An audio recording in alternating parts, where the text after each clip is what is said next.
మంచిది. ఈరోజు ఫిబ్రవరి రాసిన పత్రిక 12వ అధ్యాయం 4, 5, 6 వచనాలు మనము ధ్యానం చేద్దాం. ఫిబ్రవరి రాసిన పత్రిక 12వ అధ్యాయము 4, 5, 6 వచనాలు.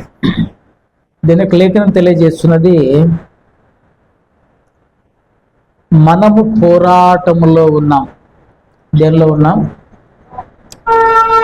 క్రైస్తవులమైన మనము గమనించాల్సిన విషయం ఏంటంటే, మనము పోరాటము చేస్తూ ఉన్నాం. మొదటి విషయం పోరాటం. పోరాటం అంటే ఒక రకంగా చెప్పాలంటే యుద్ధం. ఎవరితో పోరాడుతున్నాము? మన శత్రువు ఎవరు? సాతాను. మనకున్నటువంటి ఐడియాలజీ ఏంటంటే, మీరు చెప్పింది కరెక్టే, సాతానుతో పోరాడుతున్నాం. ఎక్కువ శాతం సాతాను గురించి ఆలోచన చేస్తే సాతానుతో పోరాడుతాం.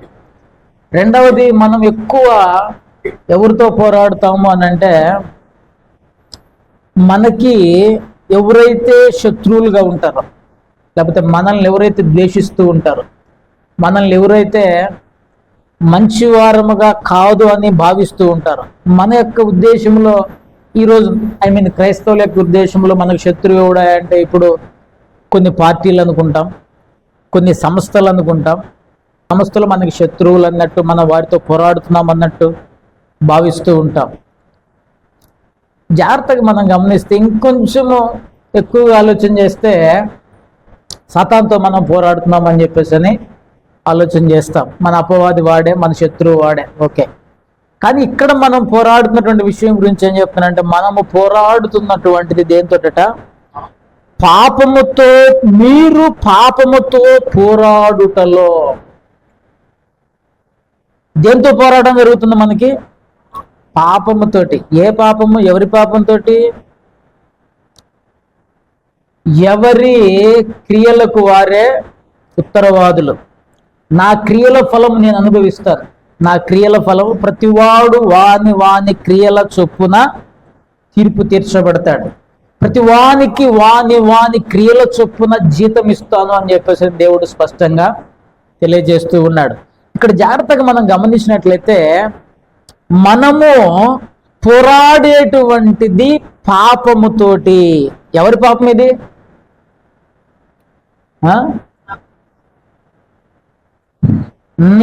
చూడండి జాగ్రత్తగా, మనము బయట విషయాలు ఎక్కువ ఆలోచన చేస్తాము, కానీ లోపల విషయాలను పెద్దగా ఆలోచన చేయం. బయట విషయాల మీద ఎక్కువ దృష్టి పెడతాం. అందుకనే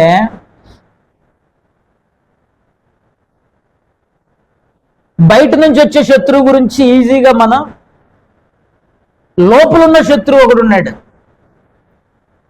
ఇంటి దొంగ ఒకడు ఉన్నాడు. ఇంటి దొంగ మన జీవితంలో ఉండేటువంటి మన సొంత ఇష్టము, సొంత పాపం. సో మనము ఒక శత్రువు వస్తాడంటే జాగ్రత్తగా, ఇదిగో వీడు మన మీద కొట్లాడుకొస్తాడు, వీడు మన మీద కొట్లాడుకొస్తాడు. ఇప్పుడు ఒక రకంగా చెప్పాలంటే, వేరే దేశాలు కూడా ఫలానా వాళ్ళు మన దేశం మీదకి ఇద్దరు దండెత్తి వస్తారంటే ఆ బోర్డర్లో జాగ్రత్తగా సెక్యూరిటీ పెట్టుకుని ఉంటారు. లోపలే మనవాడే మనకి వెన్నుపోటు పొడుస్తుంటే కొంచెం ఆలోచన చేయాలి. మనము ఎక్కువగా బయట విషయాల మీద ఫోకస్ పెట్టి మనము జాగ్రత్త పడతానికి ప్రయత్నం చేస్తాం. కానీ మనము గ్రహించాల్సిన విషయం ఏంటంటే, మనము పోరాడేటువంటిది మనలో ఉన్నటువంటి పాపముతో అనే విషయాన్ని మనము జ్ఞాపకం చేసుకోవాల్సిన వారమై ఉంటున్నాం. ఈ పోరాటంలో ఎలా పోరాడుతున్నామా అంటే, ఇంకా ఎక్కువ గొప్ప పోరాటం చేయట్లేదు. మనం దాన్ని జయించడానికి పాపముతో పోరాడుటలో రక్తము కారునంతగా ఇంకా దానిని ఎదిరింపలేదు. ఈ పాపమును జయించే విషయంలో మనకి ఇంకా పెద్ద పెద్ద శ్రమలు రాలేదు అనేటువంటి విషయాన్ని చెప్తున్నాడు. ఎందుకంటే ఆయన మన కొరకు రక్తము గార్చాడు. మనము రక్తము గార్చడం, ఆయన మన కొరకు సమస్తాన్ని ఇచ్చినట్లుగా మనం చూస్తాం. ఇక్కడ మీకు ఒక విషయం నేను చెప్తాను. ఎందుకు మనకు శ్రమలు వస్తున్నాయి, ఎందుకు మనకి కష్టాలు వస్తున్నాయి, ఎందుకు మనకి ఇబ్బందులు వస్తున్నాయి అని చెప్పేసి మనం ఆలోచన చేస్తే, పేతురు రాసిన మొదటి పత్రిక 4వ అధ్యాయము 1వ వచనం నుంచి మనం చదువుదాం. జాగ్రత్తగా ఉండండి. పేతురు రాసిన మొదటి పత్రిక 4వ అధ్యాయము 1వ వచనం. ఎందుకు మనము శ్రమల పాలవుతున్నాము అని అంటే, జాగ్రత్తగా ఉందండి. క్రీస్తు శరీరమందు శ్రమపడను గనుక మీరును అట్టి మనస్సును ఆయుధముగా ధరించుకొనుడి. జాగ్రత్తగా ఏమనండి, పేతురు గారు చెప్తున్నాడు, ఆ మనస్సు తెచ్చుకోండి మీరు. ఏ మనస్సు? నాకే శ్రమ రాదు, నాకే బాధ రాదు, నాకే కష్టం రాదు అనేటువంటి ఆలోచన తీసివేసుకొని, శ్రమలు వస్తాయి చూడండి, క్రీస్తు శ్రమ పడెను గనుక మీరును అట్టి మనస్సును ఆయుధముగా ధరించుకునుడి. ఆయుధము, ఆ మనస్సు ఏంటిది? నాకు శ్రమలు వచ్చినా నేను నిలబడతాను అనేటువంటి మనస్సు అనేటువంటిది ఒక ఆయుధం. యుద్ధంలో దేన్ని వాడతాం మనం? ఆయుధాలు వాడతాం. మన దగ్గర గట్టి ఆయుధం ఉందనుకో, ఒక భక్తుడు ఏమన్నాడు తెలుసా? సాతాను మనల్ని శ్రమ పెట్టి చివరికి ఈ మొండోడు నాకు దొరుకుతలేడు, ఈ మొండోడు నాకు లొంగుతలేడు అని చెప్పేసి వదిలేసిపోవాలట వాడు.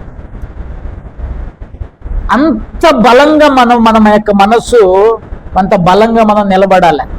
మన మనస్సుని ఆయుధంగా, అట్టి మనస్సు అంటే శ్రమలు వస్తాయి అనేటువంటి మనస్సును కలిగి ఉండాలి. కిందకంటాడు చూడండి, శరీర విషయంలో శ్రమ పడిన వాడు మిగిలిన కాలము ఇక మీదట అనుసరించి నడుచుకొనట్లు జోలి ఉండును. ఇక్కడ జాగ్రత్త చూడండి, శరీర విషయంలో శ్రమ పడిన వాడు శరీరమందు జీవించు మిగిలిన కాలం. మనకి జాగ్రత్తగా 2-3 శ్రమలు వచ్చినాయి, మనకి 2-3 శోధనలు వచ్చినాయి, 2-3 కష్టాలు వచ్చినాయి. విశ్వాసముతో బ్రతికి దాన్ని జయించాం. మిగతా కాలం ఉంటదిగా, మిగిలిన కాలం అనగా ఈ గతించిన కాలం కాక మిగిలిన కాలం ఎలా బ్రతుకుతామయ్యా అంటే, ఇక మీదట మనుజాశలను అనుసరించి నడుచుకొనక. అంటే ఇప్పుడు మనకి శ్రమ రావడానికి, లేకపోతే శోధన రావడానికి, లేకపోతే మనము కష్టాలు పాల్గొనడానికి వన్ ఆఫ్ ద రీజన్ ఏంటిది? మనుజాశలను అనుసరించి నడుచుకొనక. ఇంతకుముందు మనుజాశలను బట్టి, మనుషుల యొక్క ఆశలను బట్టి నడుచుకున్నాం, కొన్ని శ్రమలు వచ్చినాయి, వాటిని ఓర్చుకున్నాం. తిరిగి మరలా దేవుడు క్షమించి మనల్ని ముందుకు నడిపించాడు, తిరిగి మనం గాడిలో పడ్డాం. మళ్ళీ ఆ పాపం చేస్తామా? మిగిలిన కాలము జీవించు మిగిలిన కాలము మనుషుల ఆశలను బట్టి జీవించక. అంటే నేను ఇప్పటికైనా సరే నా సొంత కోరిక ప్రకారం జీవించాలి అనుకుంటే, నా సొంత ఇష్టం ప్రకారం జీవించాలి అనుకుంటే ఖచ్చితంగా నేను శ్రమల పాలు అవ్వవలసి ఉంటది. కనుక నన్ను ఏం చేసుకోవాలంటే నన్ను దేవునికి సమర్పించుకోవాలి. ఇక చూడండి, నడుచుకొనక దేవుని ఇష్టానుసారముగానే నడుచుకున్నట్లు, దేవుని ఇష్టానుసారముగానే నడుచుకున్నట్లు పాపముతో జోలి ఇక నేమియు లేక ఉండును. దేవుని ఇష్ట ప్రకారం జీవించే వారికి పాపముతో సంబంధం. జోలి అంటే ఏంటిది? రిలేషన్. ఏంటిది? రిలేషన్, సంబంధం. దేవునికి అందుకనే బైబిల్లో ఏం రాయబడిందంటే, క్రీస్తుకు బెలయాలతో ఏమి సంబంధం, చీకటికి వెలుగుతో ఏమి సంబంధం, పొత్తేంది అసలు వాళ్ళకి మనకు పొత్తేంటి అని చెప్పేసి ఏ పౌలు భక్తుడు అడుగుతాడు. అంటే దేవుని యొక్క ఇష్ట ప్రకారము, దేవుని ఇష్టానుసారముగా నడుచుకునే నాయందు నా ఆశలు ఇక ఉండటానికి వీలు లేదు. కనుక నేను పాపము విషయంలో నాకు దానికి జోలి ఉండదు, సంబంధం ఉండదు, దాన్ని నేను త్యజించిన వానిగా నేను జీవిస్తూ ఉన్నాను అని చెప్పేసి బైబిల్ తెలియజేస్తుంది. ఎప్పుడైతే దేవుని ఇష్టం పక్కన పెడతానో ఆటోమేటిక్ నాకు వాడితో ఆ పాపముతో రిలేషన్ అనేటువంటిది పునరుద్ధరించబడుతూ ఉన్నది. మనం జాగ్రత్తగా ఆలోచన చేయాలి. అందుకనే దేవుడు కూడా ఏం చేస్తాడే అంటే, కొన్నిసార్లు మన జీవితంలో శ్రమలను, కష్టాలను అనుమతించేటువంటి వాడై ఉన్నాడు. హల్లెలూయా. ఏం చేస్తాడంటే దేవుడు శ్రమలను, కష్టాలను అనుమతించేవాడుగా ఉంటున్నాడు. దేవుడు మనకి శ్రమలు పెట్టడం ఏంటన్నా? దేవుడు మనల్ని శ్రమ పెడితే ఇక మనం దేవుడిని నమ్ముకోవటం ఎందుకు అనే ఆలోచన చాలా మంది చేస్తూ ఉంటాం. చాలా మంది అనుకుంటూ ఉంటారు.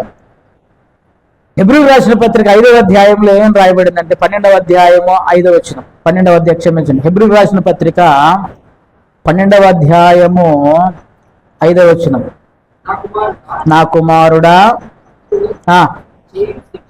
శిక్షను తృణీకరించకుము, విసుకకుము, తాను ప్రేమించు వానిని ప్రతి కుమారుని దండించును. జాగ్రత్తగా దేవుడు తండ్రి మనస్తత్వం కలిగిన వాడు. హల్లెలూయా.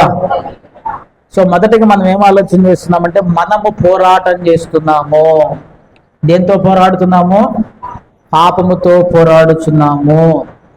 ఎందుకు పోరాడుతున్నాము పాపముతో అంటే, ఇప్పటి వరకు గతించిన కాలం గతించిపోయింది. ఇక ముందున్నటువంటి కాలము మనము మన ఇష్ట ప్రకారం కాక దేవుని ఇష్ట ప్రకారం జీవించటం కొరకు మనము యొక్క పాపముతో పోరాడుచున్నాము. ఎవడైతే దేవుని ఇష్ట ప్రకారం జీవిస్తాడో వానికి పాపముతో జోలి ఉండదు. ఎవడైతే తన ఇష్ట ప్రకారం జీవిస్తాడో వాడు ఖచ్చితంగా పాపముతో సంబంధం కలిగి ఉంటాడు, కనుక వాడు శ్రమల పాలవుతాడు.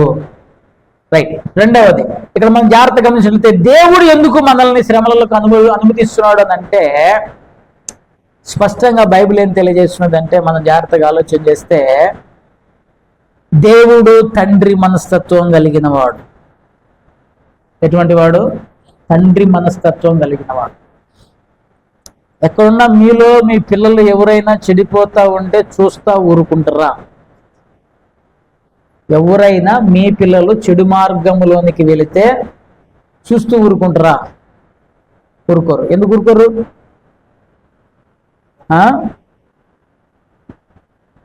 ఏడవ వచనం ఒకసారి చదవండి. చివరి మాటలో ఒక మాట ఉంది.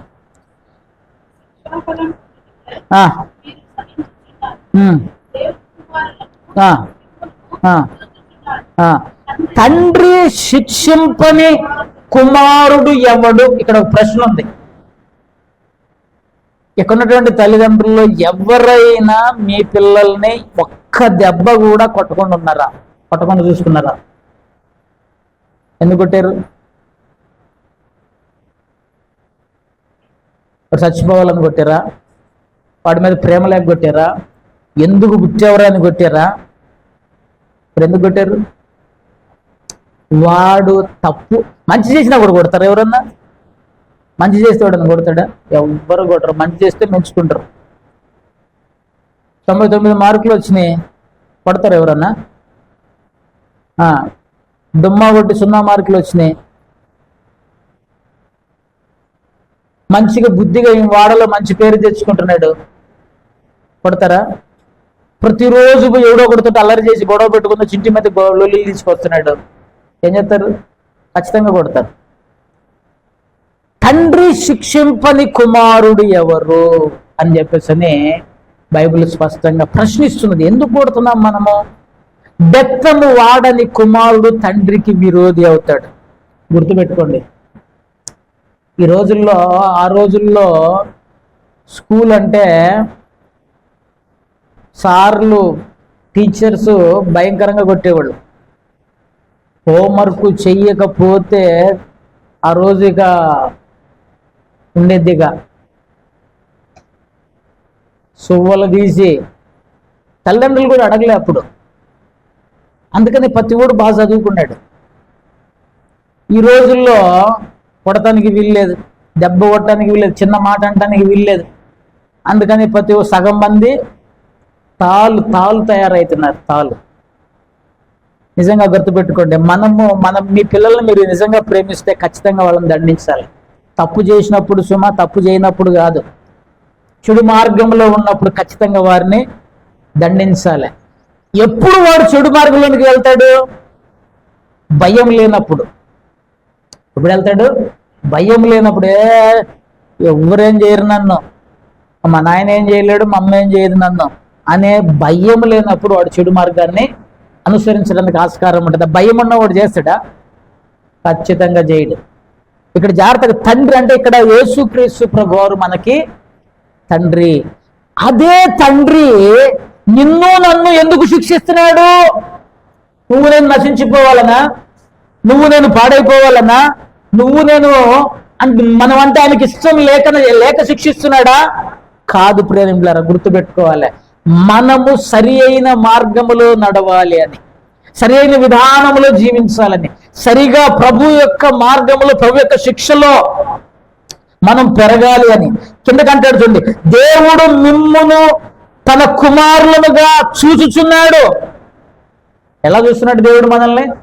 దేవుడు 7వ వచనం, హెబ్రీయులకు రాసిన పత్రిక 12వ అధ్యాయం 7వ వచనం 2వ లైన్లో, దేవుడు కుమారులనుగా మిమ్మును చూచుచున్నాడు. కనుక మళ్ళీ అక్కడ పైన మనం చూసినట్లయితే 5వ వచనంలో, ఆయన నిన్ను గద్దించినప్పుడు విసుకకుము, ప్రభు చే శిక్షను తృణీకరించకుము. ఎవడైతే పెడచెవిన పెడతాడో వాడు పాడైపోతాడు.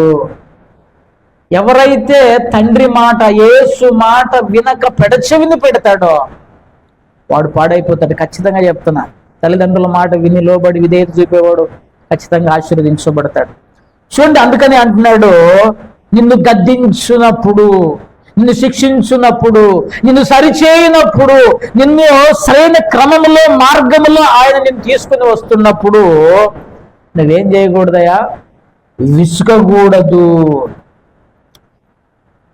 జాగ్రత్త. ప్రభు తాను ప్రేమించు వానిని శిక్షించి తాను స్వీకరించు ప్రతి కుమారుని దండించును. ఆయన మనల్ని ప్రేమిస్తున్నాడు కనుక శిక్షిస్తున్నాడు. మీరు జాగ్రత్తగా గమనించండి. ఎప్పుడైనా మీరు తల్లిదండ్రుల యొక్క మనస్తత్వం గమనిస్తే, పుట్టిన తర్వాత వాళ్ళు చాలా బాధపడతారు. ఎందుకు బాధపడతారు? అయ్యో వాడు తప్పు చేసాడు అనేటువంటి భావనతో కొడతారే తప్ప, కొట్టిన తర్వాత వాళ్ళు మరలా చాలా దుఃఖపడతారు, బాధపడతారు, మళ్ళీ దగ్గర తీర్చుకుంటారు. సో దేవుడు కూడా నిన్ను నన్ను ఎందుకు శిక్షలోనికి లేదా ఎందుకు శ్రమలోనికి వదులుతున్నాడు అని అంటే, మనము పరిశుద్ధులంగా మార్చబడాలి. మనము ఆ యొక్క చెడు మార్గమును విడిచి, పాపముతో పోరాటము, బతికినంత కాలం పాపముతో పోరాటం నడుస్తూనే ఉంటది. ఈ పోరాటములో మనం జయించాలి. కనుక దేవుడు మనల్ని తన వైపు కొన్నిసార్లు మనల్ని శిక్షించినట్లుగా మనం చూస్తాం. చూడండి, కీర్తన గ్రంథము 94వ కీర్తన 12వ వచనం కదండి. కీర్తన గ్రంథము 94వ కీర్తన 12వ వచనం, యెహోవా నీవు శిక్షించువాడు, నీ ధర్మశాస్త్రమును బట్టి నీవు బోధించువాడు ధన్యుడు. హల్లెలూయా. ఎవరు ధన్యుడు? ధన్యుడు అంటే ఆశీర్వదించబడిన వాడు, దీవెన పొందినవాడు. ఎవరు ధన్యుడు? ఎవడు ఆశీర్వదించబడ్డవాడు? ఎవరు దీవించబడ్డవాడు అంటే, నీ చేత నీవు శిక్షించు మనుషుడు, లేదా యెహోవా దేవా నీవు శిక్షించువాడు, నీ ధర్మశాస్త్రమును బట్టి నీవు బోధించువాడు. ఇక్కడ 2 రకాల ప్రజలు ధన్యులు ఉన్నారు. ఒకటి దేవుని వాక్యం ఎవరికైతే దేవుడు ఎవరితోటైతే వాక్యాన్ని బోధిస్తున్నాడు, ఎవరికైతే వాక్యాన్ని బోధిస్తున్నాడో, నీకు నాకు దేవుని యొక్క వాక్యం ప్రకటించబడుతున్నది, నువ్వు నేను ధన్యులం. చాలా దేశాల్లో, చాలా ప్రజల్లో వాక్యం లేక రహస్యంగా చదువుకునేటువంటి వాళ్ళు బోలెడు మంది ఉన్నారు. కొన్ని దేశాల్లో బైబిల్ కూడా అనుమతించటం లేదు. మనకి చాలా విశాలముగా, లేకపోతే చాలా సులభంగా మనం దేవుని వాక్యాన్ని బోధించుకోగలుగుతున్నాం. సో దేవుని వాక్యం ఎవరికైతే బోధించబడుతున్నదో దేవుడు బోధిస్తున్నాడు. పరిశుద్ధాత్మ దేవుడు మన అందరికి, వాడు ధన్యుడు. రెండవది ఎవడు ధన్యుడు? నీవు శిక్షించువాడు. నీవు శిక్షించువాడు అని చెప్పేసి బైబిల్ స్పష్టంగా తెలియచేస్తూ ఉన్నది. దేవుడు శిక్షించేటువంటి, ఎవరైతే దేవుని చేత శిక్షించబడతారో, ఎవరైతే దేవుని చేత దండించబడతారో, వారు ధన్యులు. ఎందుకంటే వారి మిగిలిన కాలము, మిగిలిన జీవితము అద్భుతంగా దేవుని యొక్క మార్గములో నడిచేటువంటి వారై ఉంటున్నారు. హల్లెలూయా. 119వ కీర్తనలోనికి రండి. లేదు, 67వ వచనం. శ్రమ కలుగక మునుపు నేను త్రోవ విడిచితిని,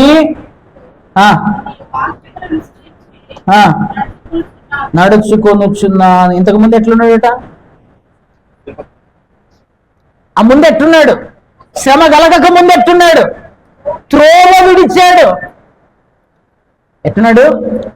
శ్రమ కలుగక మునుపు నేను త్రోవ విడిచితిని.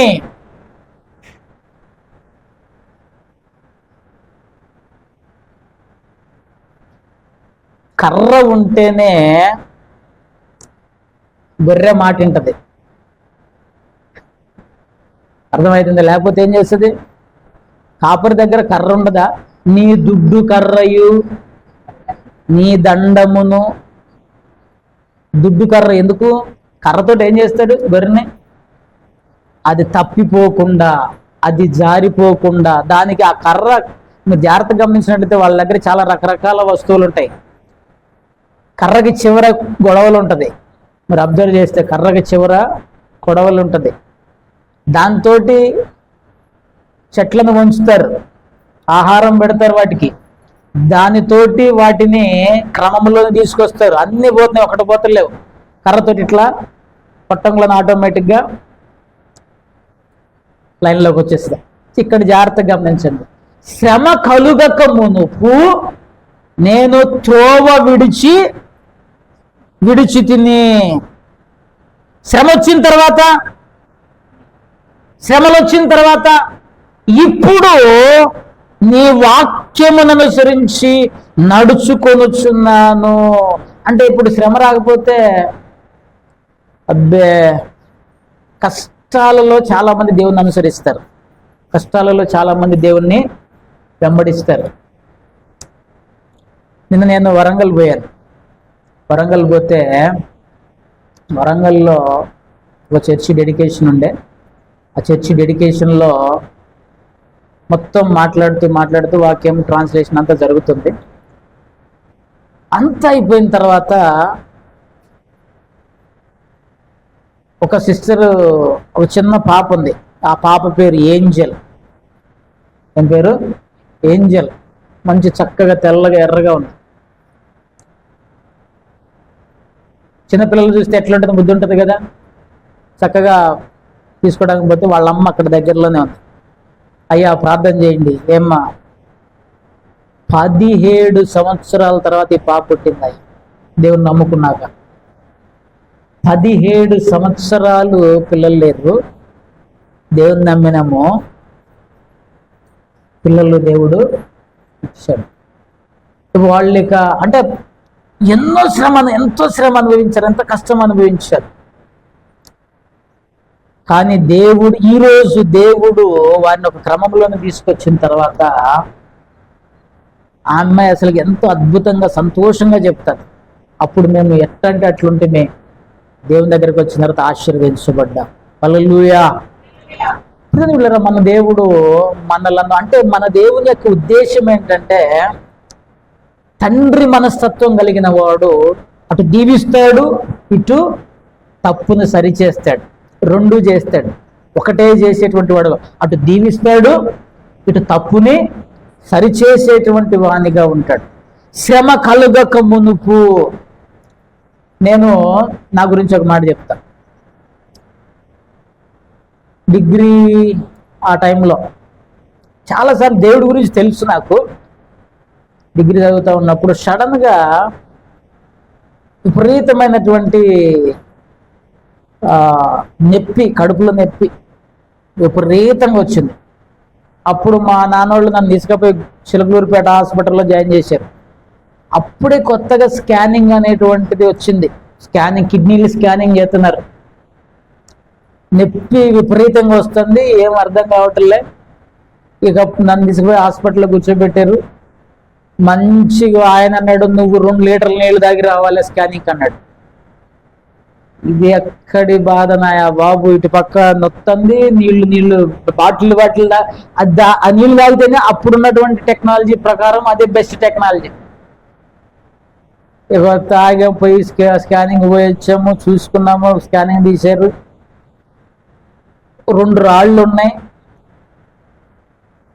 కొంచెము కిడ్నీ కొద్దిగా స్వెల్లింగ్ వచ్చింది, ఇట్లా ఉబ్బింది, వాటి ఎఫెక్ట్ బాగా నొప్పి వచ్చింది. ఆ తర్వాత నేనేం చేసిన అంటే ఆ బెడ్ మీద పడుకొని అబ్బాయి అంటే ఆ తర్వాత మళ్ళీ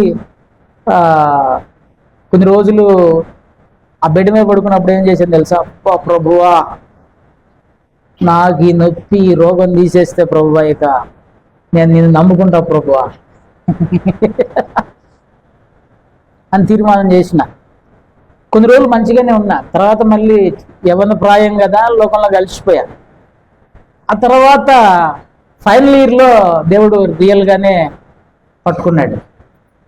అంటే ఆ తర్వాత అంటే నాకు అర్థమైన విషయం ఏంటంటే, ఆ యొక్క స్టోన్ వచ్చి, ఆ నొప్పి వచ్చి, ఆ బాధ వచ్చి కనుక 2 రోజులు హాస్పిటల్లో పడుకోకపోతే అసలు దేవా నన్ను కరుణించని చెప్పేసి ప్రార్థన కూడా అసలు ఆ వైపు, ఆ మనస్సు, ఆ దృష్టి ఆ సైడే లేదు.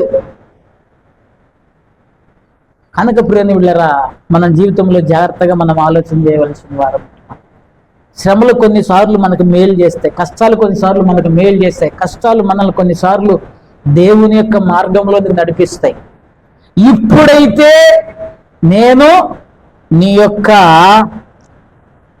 వాక్యమును అనుసరించి నడుచుకొనుచున్నాను, వాక్యమును అనుసరించి నడుచుకొనుచున్నాను, వాక్య ప్రకారం నేను బ్రతుకుతున్నా, నాలో ఉన్న చెడును తీసివేస్తూ ఉన్నాడు దేవుడు, సువర్ణము వలె మారుస్తూ ఉన్నాడని చెప్పేసి స్పష్టంగా బైబిల్ తెలియచేస్తూ ఉన్నది. కనుక ప్రియని బిడ్డలారా, మనము ఆలోచన చేయవలసిన వారమై ఉంటున్నాం. స్పష్టంగా ఇక్కడ 2 విషయాలు మనం నేర్చుకుంటున్నాం. ఒకటి, మనం పోరాటంలో ఉన్నాం. మనం దేంట్లో ఉన్నాం? పోరాటంలో ఉన్నాం. సో దేంతో పోరాడుతున్నాం? ఎవరి పాపంతో? నా పాపంతో నాకు నేనే పోరాడుతున్నాను, నాలో ఉన్నటువంటి. అందుకనే మనం జాగ్రత్తగా మనల్ని మనం పరిశీలన చేసుకోవాలి. గుర్తుపెట్టుకోండి, ముందు నిన్ను నువ్వు పరిశీలన చేసుకో, నీ జీవితాన్ని నువ్వు పరిశీలన చేసుకో. నీకు అందుకనే ఆయనకు ఆయాసకరమైంది, నన్ను పరిశీలించి చూడుము, నీకు ఆయాసకరమైంది నాలో ఏదైనా ఉంటే దాన్ని మనం తీసివేసుకోవాలి. రెండవది, మనం ఆయన కుమారులమై ఉన్నాం కనుక దేవుడు మనల్ని శిక్షించి సరిచేస్తున్నాడు అనేటువంటి విషయాన్ని మనం గమనించవలసిన వారమై ఉంటున్నాం.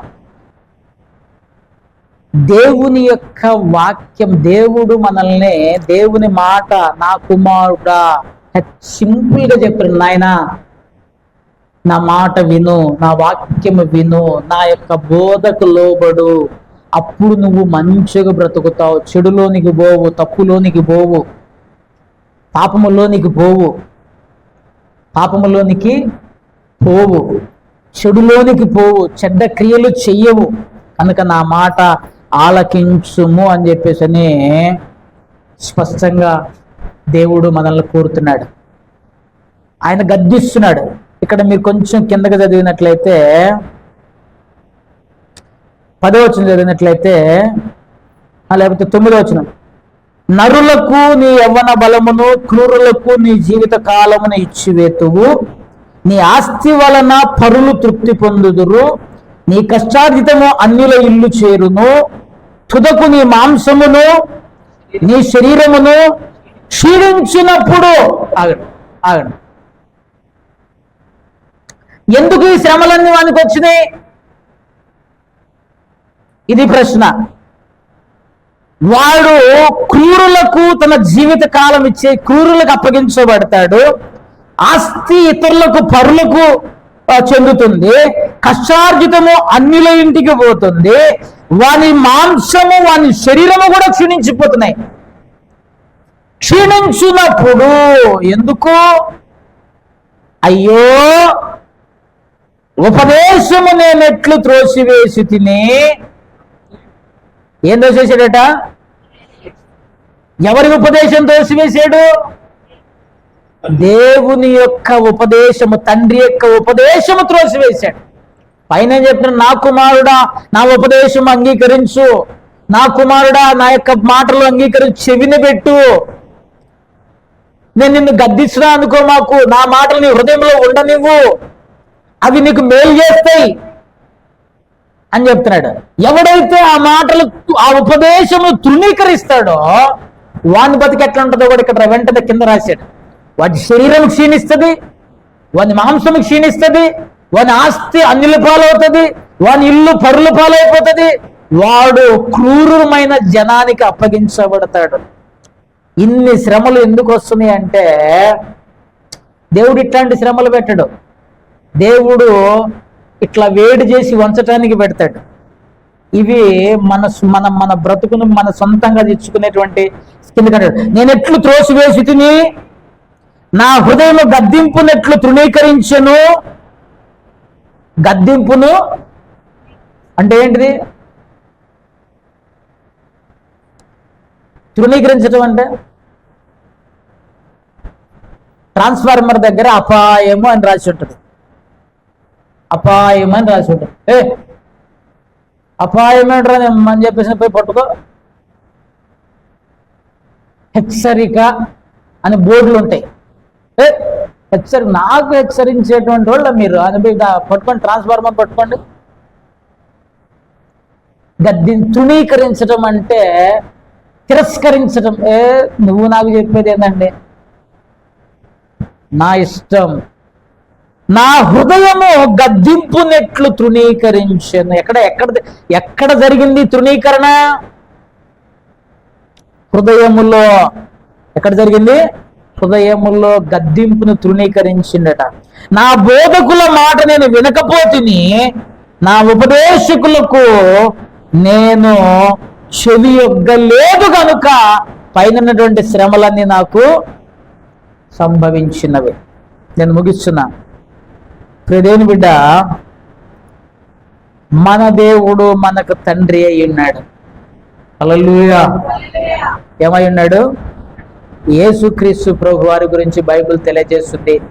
ఆయన మనకు తండ్రి, మనము ఆయన కుమారులం, దేవుని పిల్లలం. మనం దేవుని కుమారులకుటకు అధికారము దేవుడు అనుగ్రహించాడు. దేవుని పిల్లలము, దేవుని కుమారులం. సో మనం ఏం చేయాలి? మనం రెండు విషయాలు చేయాలి. ఒకటి, పాపమును ఎదిరించి పోరాటం చేయాలి. పాపము చాలా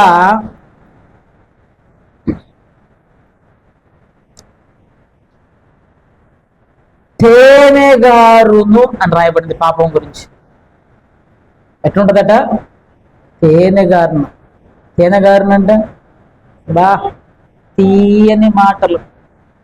బేబీ నిన్న నేను ట్రైన్ నాకు బాగా 3 గంటలు లేట్ ఉంది. 3 గంటలు ట్రైన్ లేట్ ఉందని బస్సు ఎక్కినాక హన్మకొండ నుంచి. ఇక బస్ స్టాండ్లో ఏం కూర్చోవాలి? రైల్వే స్టేషన్లో హుజూరాబాద్ మీదుగా కరీంనగర్ రావాలి. నా పక్కన ఒక ఇద్దరు కూర్చొని నేను చూసుకోలేదు. ఫుల్ ఉంది బస్సు. ఒక సీట్ దొరికింది, ఎట్లా ఎక్కి కూర్చున్నా. నా పక్కన నాకు ఇద్దరు కూర్చున్నారు. మహా అయితే ఏజ్ 19 సంవత్సరాల లోపు ఇద్దరికి, 19-20 ఇయర్స్ లోపు. చాలా చిన్న ఏజ్ పిల్లలు. మాట్లాడుతున్నారు. నాకు ఇంకో సీటు దొరుకుతలేదు పోదామంటే, పోదామంటే చూసిన చివరికి వాళ్ళు దిగేటప్పుడు నా తమ్ముడిని అడిగా, తమ్మి చివరిదాకా ఇట్లాగే ఉంటారా మీరు అన్న. ఉంటే సంతోషం, చివరిదాకా ఇట్లా ఉంటే సంతోషం. మధ్యలో అంటే అంత ప్రేమ కనబరుచుకుంటున్నారు వాళ్ళు. అంత చివరిదాకా ప్రేమను కొనసాగించాలి. కొన్ని ఎట్లుంటాయో తెలుసా? తేనె కంటే నునుపు, గొంతు కోసేవి ఉంటాయి. పాపము గొంతుకు వస్తుంది. పాపము చాలా తీయగా మాట్లాడుతుంది. పాపము చాలా ప్రేమను కనపరుస్తుంది. స్నేహితుడు గాయం చేస్తాడు, దెబ్బ కొడతాడు. ఎందుకు? నువ్వు మంచిగా లేవు. ఎప్పుడైనా నేను ఒక స్టేట్మెంట్ చెప్తా, గుర్తుపెట్టుకోండి. మిమ్మల్ని ఎవడన్నా ఏళ్ళు పెట్టి చూపుతున్నాడు అనుకో, వాడిని దగ్గర పెట్టుకోండి. ఏళ్ళు పెట్టి చూపటం అంటే మిమ్మల్ని ఎవడన్నా హెచ్చరించినందుకు ఇది తప్పు అని చెప్తున్నాడు అనుకో, నువ్వు తప్పు చేసినప్పుడు తప్పు అని చెప్తున్నాడు అనుకో, వాడిని దగ్గర పెట్టుకోండి. ఖచ్చితంగా వాడి వల్ల నీకు మేలు జరుగుతుంది. నువ్వు తప్పు చేసినా కూడా ఏంగా థీమ్ అని ఎంకరేజ్ చేసాడు అనుకో, వాడిని దూరం పెట్టండి. ఖచ్చితంగా వాడి వల్ల నీకు నష్టమే జరుగుతుంది. పాపముతో మనం పోరాడాలి. పాపంతో లాలించి పడటానికి వీలు లేనే. ఖచ్చితంగా మనం పాపమును ఎదిరించి పోరాటం చేయవలసిన వారమై ఉంటున్నాం, పోరాటంలో ఉన్నాం. రెండవది, మనము దేవుని కుమారులం కనుక మనల్ని దేవుడే శిక్షిస్తాడు. కొన్నిసార్లు ఎందుకు శిక్షిస్తాడు? మనకు మేలు జరగాలని, మనలో ఉన్న చెడుని తీసివేయాలని, మనలో ఉన్న తప్పుని తీసివేయాలని, ఇంకా ఉన్న ఎంత చెడును కూడా తీసివేయాలని చెప్పేసి, ఇంకా నువ్వెంత పరిశుద్ధంగా మార్చబడే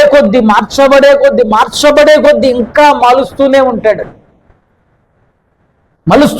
ఆయన రూపం వచ్చేంత వరకు చెక్కుతూనే ఉంటాడు. ఆయన రూపం వచ్చేంత వరకు మనల్ని చెక్కుతూనే, చివరికి మనం ఎట్లా మారిపోవాలి? ఆయన రూపం, యేసుక్రీస్తు రూపంలోనికి మన మనస్సు, మన మాట, మన చూపు. కనుక మనం ఏం చేయాలంటే, యేసుక్రీస్తు ప్రభువారు శ్రమపడ్డాడు గనుక మనం కూడా శ్రమ పడతాము అనే మనసుని ధరించుకోండి. అదే నీకు ఆయుధం. నీ మనసులో ఫిక్స్ అయిపోయావు అనుకో, కష్టాలు వచ్చినాయని ముందుకే పోవాలని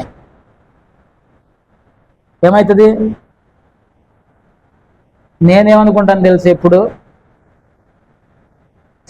ఈ చిన్న కష్టమే కదా, ఏం గత్తి, నా మనస్తత్వం అవుతుంది. ఇది పెద్ద కష్టమే, ఇదే, దీన్ని చూసి అమ్మ నాయన ఇంత నేను ఎట్టా బతకాలనుకున్నావు అనుకో, అవుట్.